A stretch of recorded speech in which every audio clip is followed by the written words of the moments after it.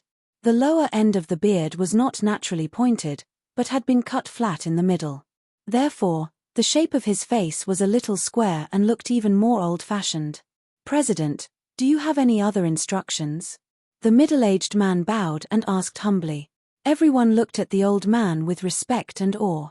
Geoffrey Morton was the founder of the Aden Chamber of Commerce. Back then, he joined forces with the Buffett family, the Dodges family, and the Marquis family to establish the Aden Chamber of Commerce. After more than 50 years of development, it became a famous chamber of commerce on the entire continent. The family Morton was also very famous on the Norland continent. They held a dominant position in the spice market, as well as in the food and cloth market. Their business territory had long encompassed the entire Norland continent. "What are you doing here?" Geoffrey ignored the middle-aged man's question.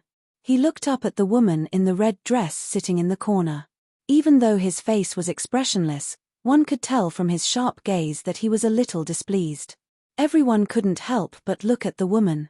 Her bright red dress made her very conspicuous in the conference hall, especially when there was only one woman in the room. She looked to be around 17 or 18 years old. Her wavy brown hair casually draped over her shoulders. Her appearance was quite beautiful, but her pair of eyebrows were raised like two small knives. She did not appear delicate, but instead gave off a strong feeling.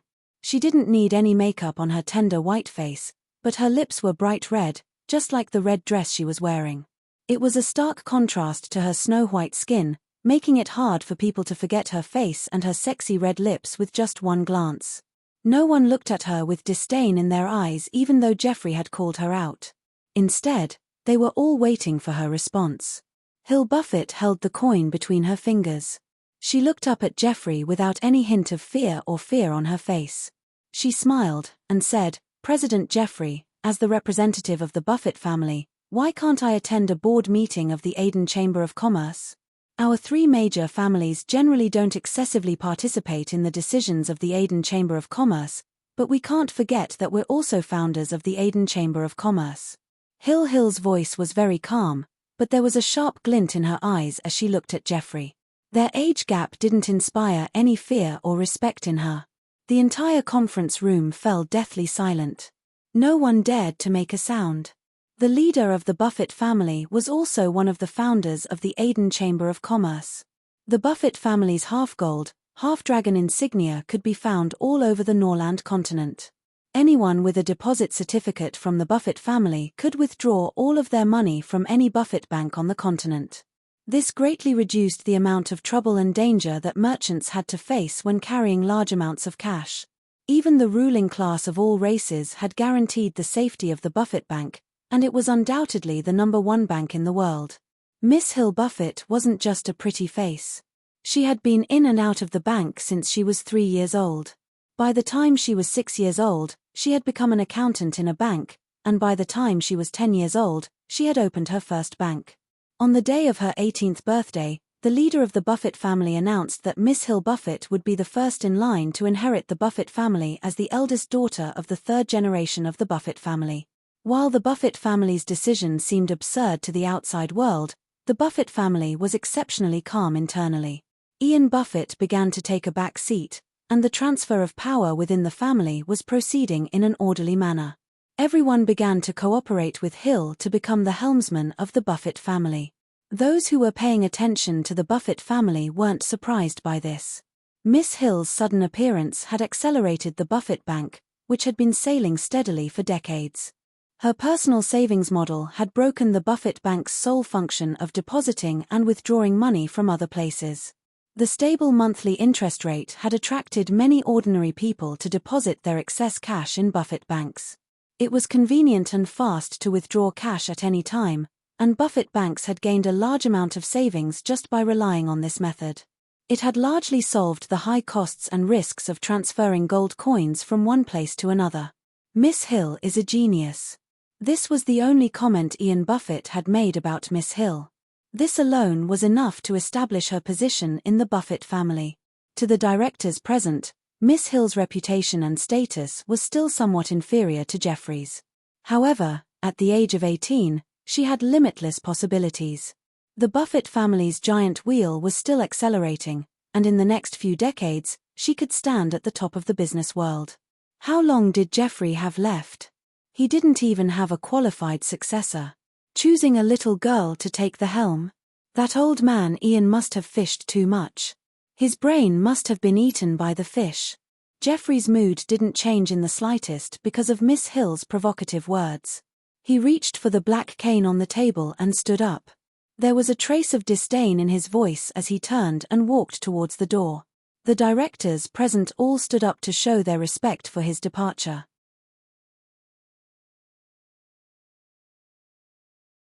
Chapter 237. It's almost time for the monthly Aiden Square Aiden Square Aiden Squares Aiden Square Aiden Square Aiden Squares Aiden Square Aiden Square Aiden Squares Aiden Square Aiden Square Aiden Squares Monthly Aiden Square Aiden Square Aiden Square Aiden Square Aiden Square Aiden Squares restaurants have been in the top 18 months in a row, and the president hopes that everyone can give their full support to the restaurants under our Chamber of Commerce this time. This is the list of restaurants for this month, and every vote of the employees is very important.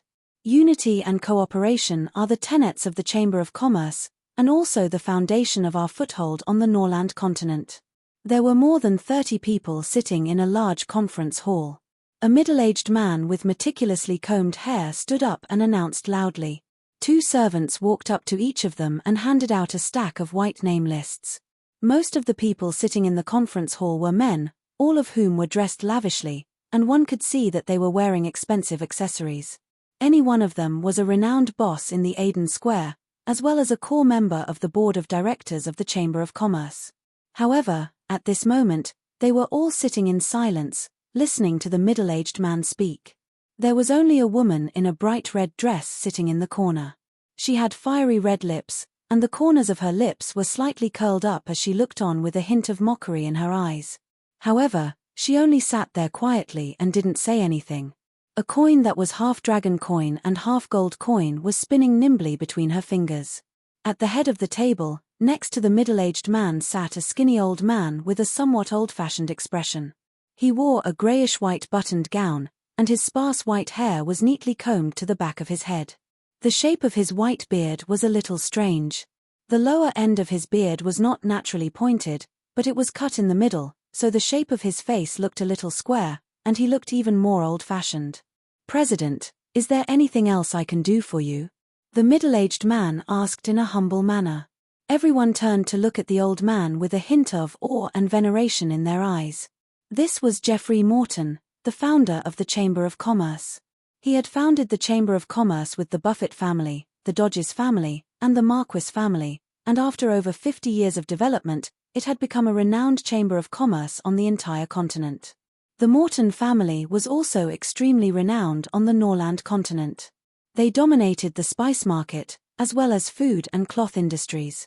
Their business empire had already encompassed the entire Norland continent. "Why are you here?" Geoffrey ignored the middle-aged man's question and turned to the woman in the red dress sitting in the corner. Even though his face was completely expressionless, it was quite clear from his sharp gaze that he was displeased. Everyone couldn't help but turn to look at the woman. Her vibrant red dress made her appear extremely eye-catching in the conference room, especially when there was only one woman in the entire conference room.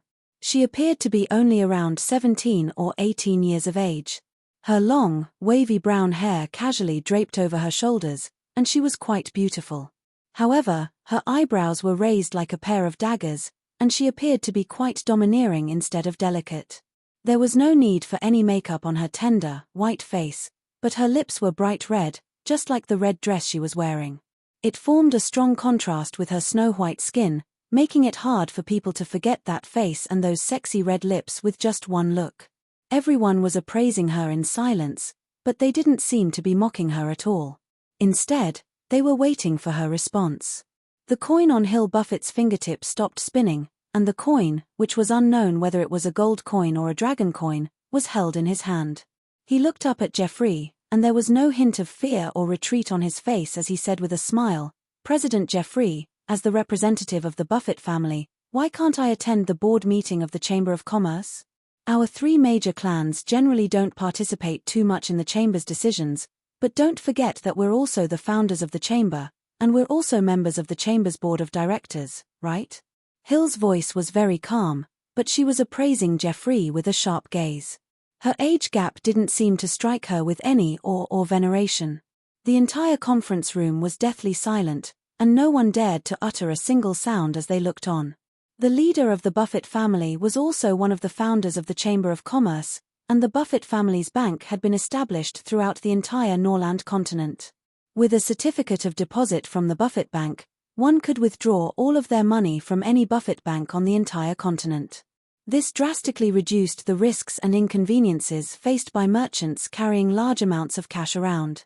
Even the rulers of the various races had guaranteed the safety of the Buffett Bank, and it was undoubtedly the #1 bank in the world. As for this young Mistress Hill Buffett, she was no mere flower vase.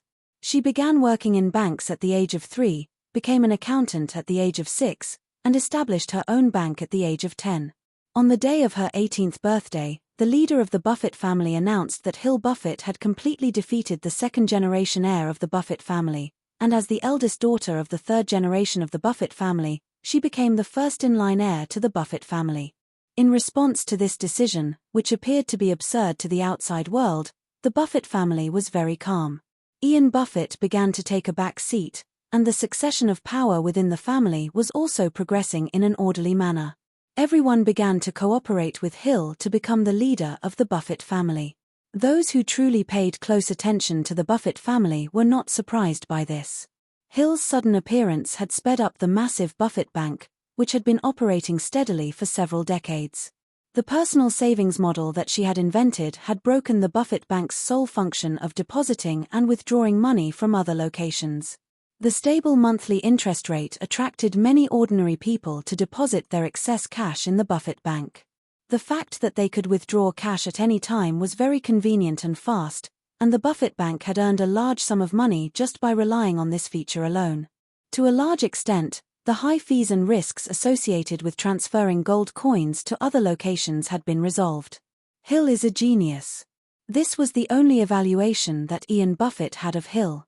Just this alone was enough for her to establish a foothold in the Buffett family.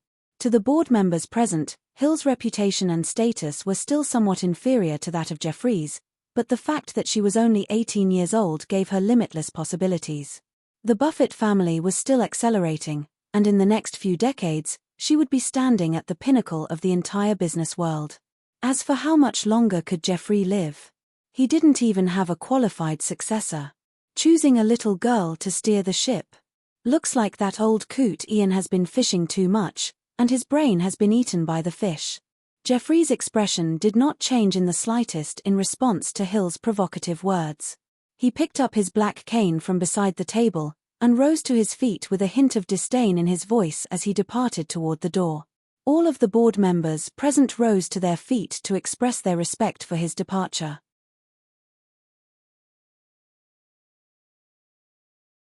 Chapter 238. Big Sister Aisha, Big Sister Mia and I are learning a dance called Spring is Here from the Mushroom Fairy. Do you want to learn it with us? Amy walked over to Sally with the music box in her arms.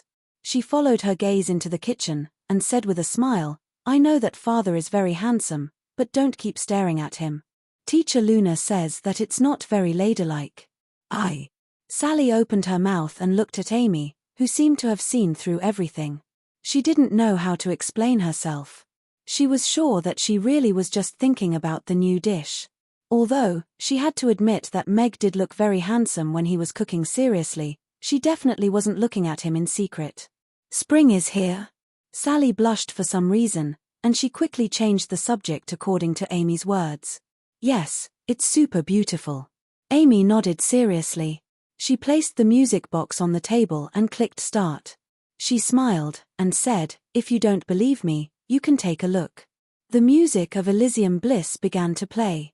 The sound of an unknown instrument made Sally feel an inexplicable urge to get up and dance to the beat. The little figure standing in the middle of the music box also began to dance to the music. Her movements were enchanting, but they didn't lose any of their power. This dance looked different from all the dances that she had learned since she was a child. It was a completely different style from the graceful dances that she had learned, and it made her feel an inexplicable sense of embarrassment. However, her gaze just couldn't shift away, and she even had the urge to stand up and dance to the dance. After the song ended, Amy looked at Sally with anticipation in her eyes, and asked, "How about it? Do you want to dance Spring is Here with us?" "Yeah, come with us, Aisha. We don't have anything to do right now anyway." Yarbemia had also extended an invitation. She had spent some time alone with Sally in the morning, and the two of them had become closer, but it would definitely be better if they could dance together. Friend was a distant word for the former Yarbemia. Even the female workers who also helped in the kitchen looked down on her. The men's eyes were full of evil intentions, just like the boss's son. But in Amy's, everything had changed. Even the beautiful elves, who were usually high and mighty in her eyes, no longer seemed so difficult to get along with. They still liked to eat tofu pudding, and they still could eat a bowl of vegetable noodles that cost 10 copper coins. Meg was the boss, and Amy was still young, so she hoped that her first real friend would be Sally. If possible, she hoped that would be the case. "Well, if you don't think that I'm a slow learner, then I'll join you." Sally looked at Amy and Yarbemia's expectant gazes, and hesitated for a moment before nodding with a smile. Since this dance was called Spring is Here, then it was a little seductive, so it must be a celebration of the beautiful spring season. Of course not, Sister Aisha and the Mushroom Fairy are dressed so similarly. They'll definitely look good when they dance. Amy shook her head with anticipation. "You can start now." Yarbemia had already moved 2 tables away, and there was enough space for the 3 of them to learn the dance. Let's start the 3-person mode. If there are 3 of you, you can form a group dance. Although everyone's movements are slightly different, the effect will be better if you dance together. The Mushroom Fairy split into 3 and began to teach the dance in detail. "That's amazing. Is it really a fairy?" Sally looked at this scene in amazement.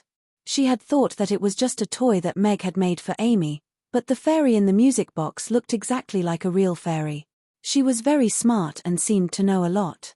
She could sing and dance. "Yes, it's real. Although I sometimes feel that the Mushroom Fairy is very pitiful, Father said that she can't be released. She doesn't belong to this world, and she'll die if she's released."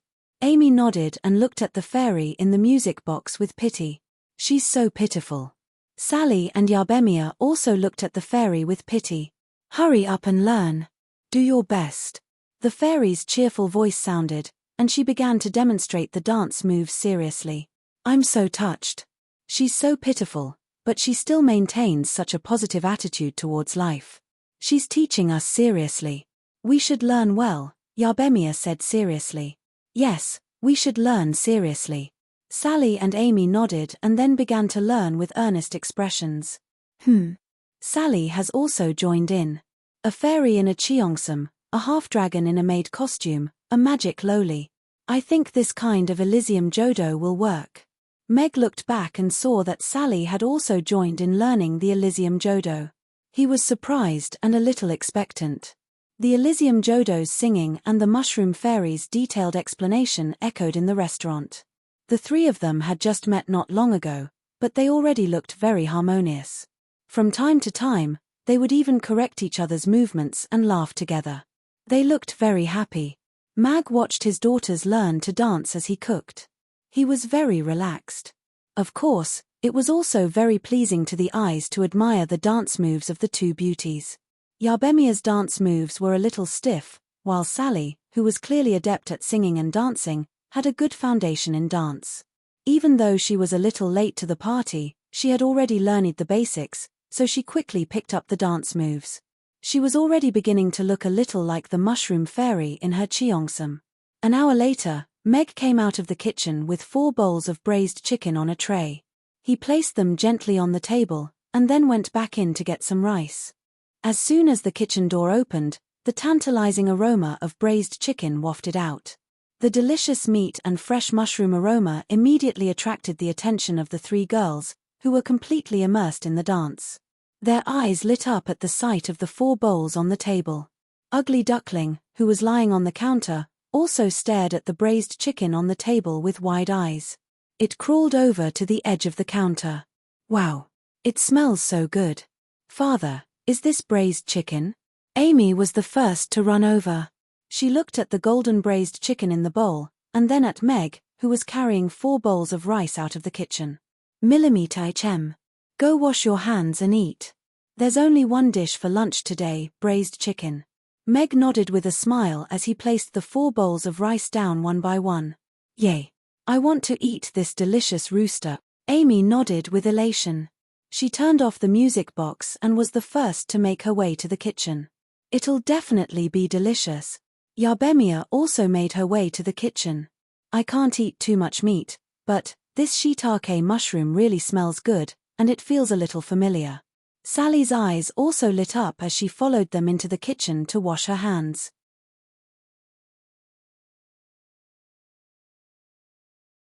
Chapter 239. Meg pulled out a chair and sat down. He looked at the golden pieces of rice and the bowl of moonlight fragrance rice, and nodded with satisfaction. This was the first time he had made braised chicken and rice in the real world, and he gave it full marks for its appearance, but he didn't know how it would taste. Wow, Father, are those little moons in the rice? It's so beautiful. Amy ran out and pulled out a chair to sit across from Mag. She looked at the bowl of rice in front of her with glowing eyes, and a hint of elation appeared on her face. It really is little moons. How did little moons get into the rice grains? Yarbemia was also looking at the rice bowl with amazement. This was the first time she had seen such beautiful rice. It's so amazing. Sally blinked in disbelief. She was already shocked by the Yeongju fried rice with the spring of life's flavor, but she didn't think that Meg would be able to make such beautiful rice. It was as if she were dreaming, and she couldn't help but wonder, where did Mr. Mac get all these ingredients from? This is moonlight fragrance rice. Sit down and eat. Meg nodded with a smile, and gestured for Yarbemia and Sally to sit down. They had been out all morning, and their stomachs were already growling from smelling the alluring aroma of the braised chicken. Okay. Sally and Yarbemia nodded and also sat down. Their eyes were immediately drawn to the braised chicken in front of them. The large earthenware bowl was almost filled to the brim. Something had been added to the surface of the chicken, and it had been dyed a golden color. The color of each piece was very uniform, and there were no flaws at all. The golden potatoes hadn't fallen apart, and the lettuce was still tender and green.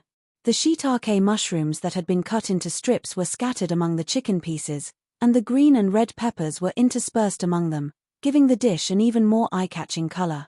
The chicken and side dishes were enshrouded in a golden red broth, and the aroma of the mushrooms wafted through the air. Gulp. The 3 of them swallowed almost at the same time. This aroma was simply too alluring. Meow, meow. Ugly Duckling lay on the counter and cried out twice. It was also swallowing its saliva and extending its little paws as if it were begging for food.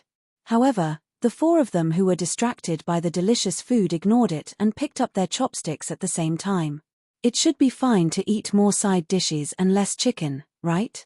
Sally looked at the chicken in her bowl with a bit of hesitation. Although she was not a vegetarian, she had strictly controlled the amount of meat she ate every day. Firstly, it was to maintain her body shape, and secondly, it was to prevent eating too much meat from destroying the purity of her life magic. Only when she was in awe of life could she receive the power and blessing of life magic. Oh, it's delicious. Amy was the first to pick up a piece of chicken. She opened her mouth and took a big bite of it. She chewed happily, and her big eyes sparkled. She quickly swallowed it and mumbled a few words. Then, she took a bite of the remaining half of the chicken and chewed happily. Let me try it too. Yarbemia also picked up a piece of chicken and put it into her mouth. The thick broth around the chicken melted in her mouth. The flavor of the broth was enhanced to the extreme by the shiitake mushrooms. It was rich but not greasy, and all of her taste buds were instantly stimulated. After biting into the chicken meat, the tender meat was wrapped in a thin layer of sweet syrup. There was only a hint of sweetness, but it greatly enhanced the taste of the chicken meat. Feeling the refreshing feeling of eating meat in one bite, one's entire body was immersed in the experience of delicious food. Is it really that good? Sally's throat moved. She picked up a piece of shiitake mushroom and slowly put it into her mouth. The rich flavor of the chicken broth melted in her mouth. After biting into that small piece of shiitake mushroom, the rich flavor that seeped out made her feel as if she had been infused with delicious food, and her eyes immediately lit up. The mushrooms in the forest were one of the elves' favorite foods. They hid under withered leaves or grew on tree trunks. After the rain, they would emerge one after another. They were a gift from nature. Delicious mushrooms didn't even need to be seasoned. They only needed to be cut open and boiled in water, and a pot of delicious mushroom broth would be ready. The mushrooms in the wind forest were especially delicious. However, compared to this unknown brown mushroom, even the most delicious mushroom she had ever eaten couldn't compare to a tenth of this shiitake mushroom.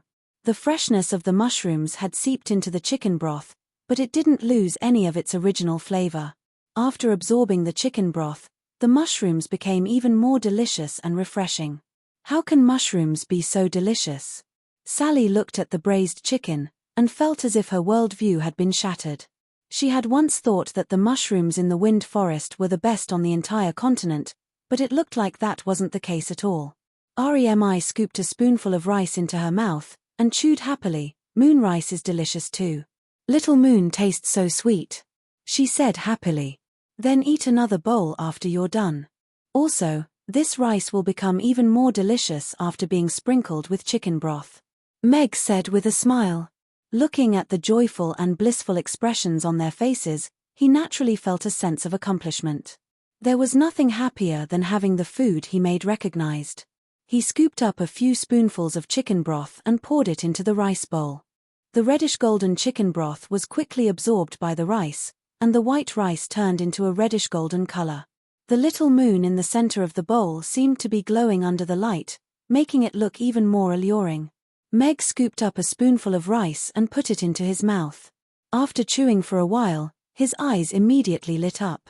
The delicious chicken broth perfectly seeped into the slightly dry rice, causing the texture of the rice to reach the optimal hardness. With a bite, the fragrant and sweet little moons exploded one after another, fusing together with the delicious chicken broth. It was as if a fusion was taking place in the mouth. The taste couldn't be better. Even if it's just this chicken broth, I think I can finish 2 bowls of rice. Meg chewed carefully, and a blissful smile appeared on his face as he savored the delicious taste spreading in his mouth.